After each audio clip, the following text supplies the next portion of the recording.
I'm Janice Fiamengo. I'm a professor of English at the University of Ottawa, and I'm an anti-feminist. Many people don't like that term anti-feminist because it is adversarial, and because feminists have been hugely successful in equating feminism with support for women's equality. So to say you're anti-feminist seems to suggest that you are opposed to women's equality. But if feminism ever was about equality, and that's an interesting subject for another video, it emphatically no longer is.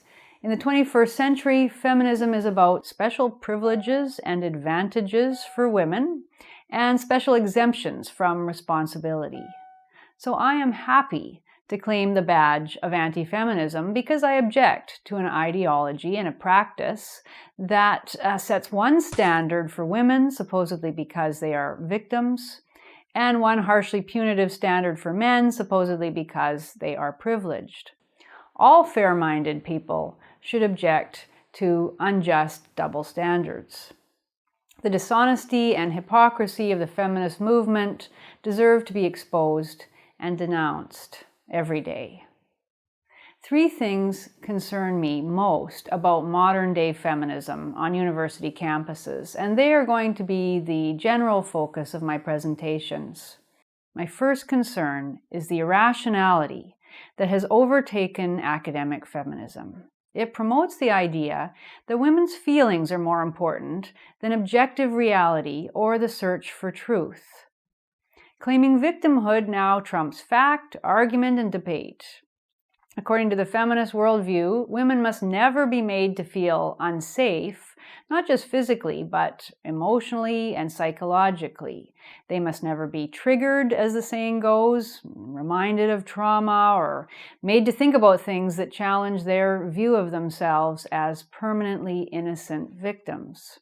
In the feminist world, women are always to be believed, always deferred to, always spoken of in hushed tones of deep sympathy.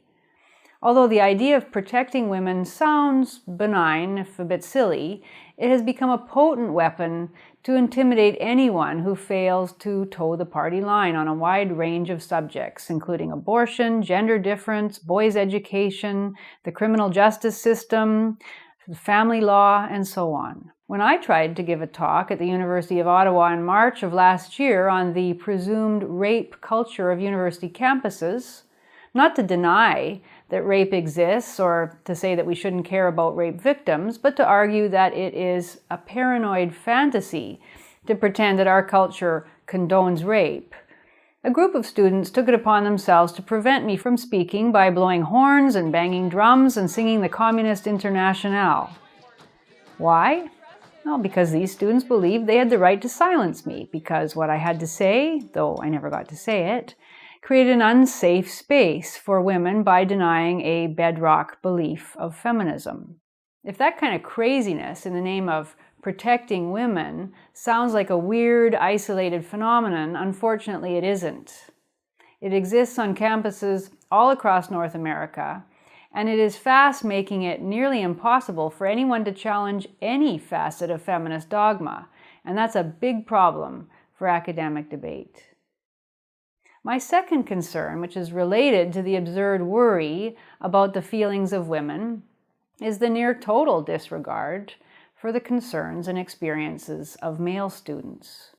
Men at university are told in no uncertain terms that they are uniquely guilty, prone to violence, and responsible for war, inequality, rape, domestic violence, pedophilia, sexual harassment, heteropatriarchal capitalistic domination, and all that is wrong in society.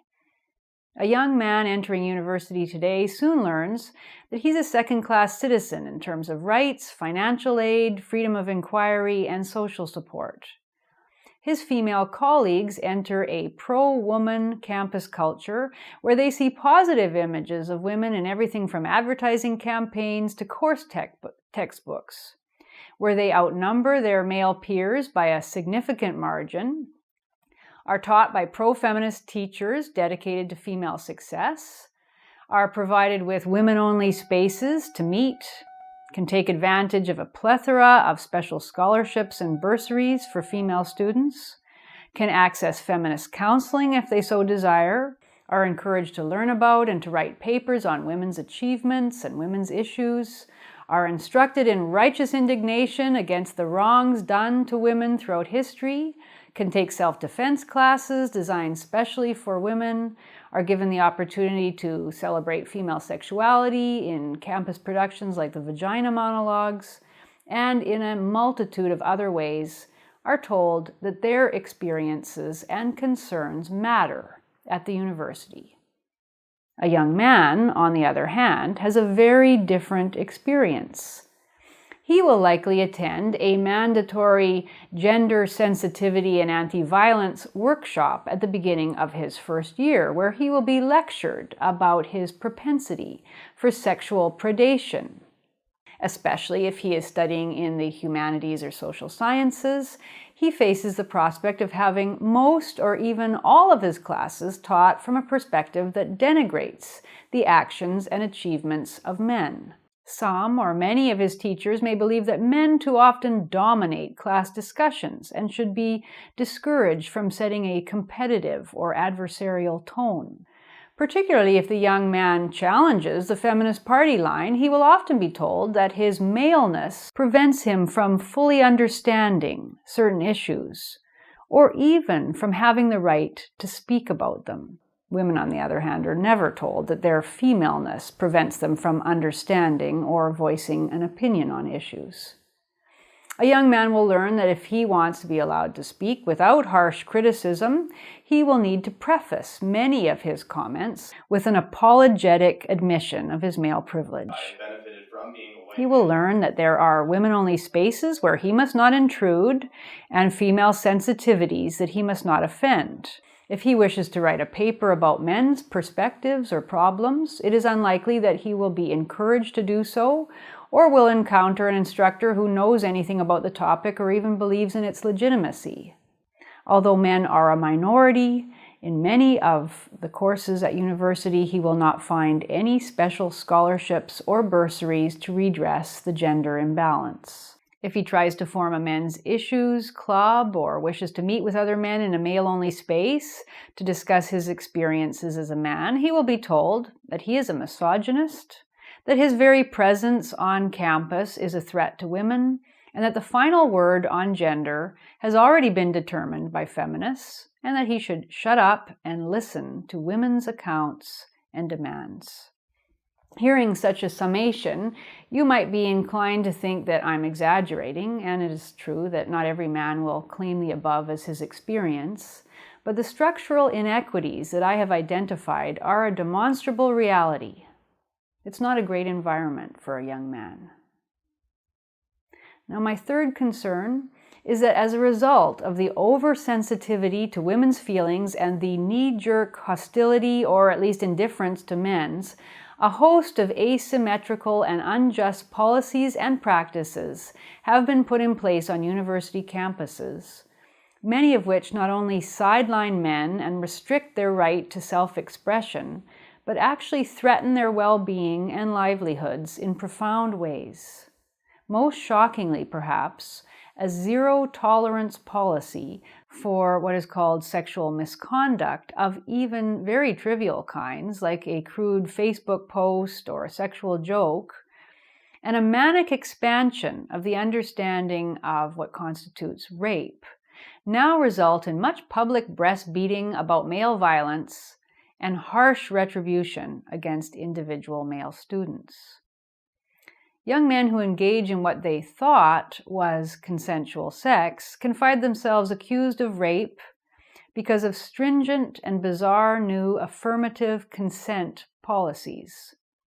Instead of letting the police and courts deal with such accusations as they should, most universities have now set up quasi-judicial panels to investigate charges of sexual assault or harassment.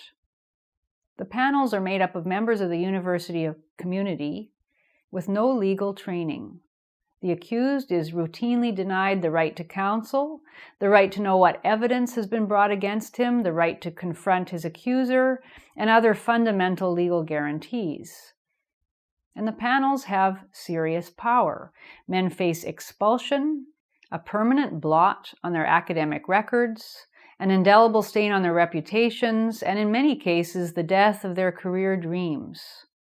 It's almost inconceivable that this is happening now in a culture that once prided itself on such principles as equality before the law and the presumption of innocence. In the name of making the university a safe space, we are absolving women of responsibility for their actions and severely compromising the legal rights and freedoms of men. What a far cry from the individual and sexual liberation claimed by the student radicals of the 60s. Where it will all end is anybody's guess, but it is clear that the feminist agenda is incompatible with the academic ideal of truth and the social ideal of justice for all. The obsession on campuses with female trauma and male aggression, the constant harping on the need to promote women, salve their wounds, and make up to them for the supposed evils of the past and present. All of these have almost nothing to do with the pursuit of knowledge and are not only a distraction from that pursuit, but are actually a serious impediment to it. It is time that people of good conscience took a stand against this corruption of our universities.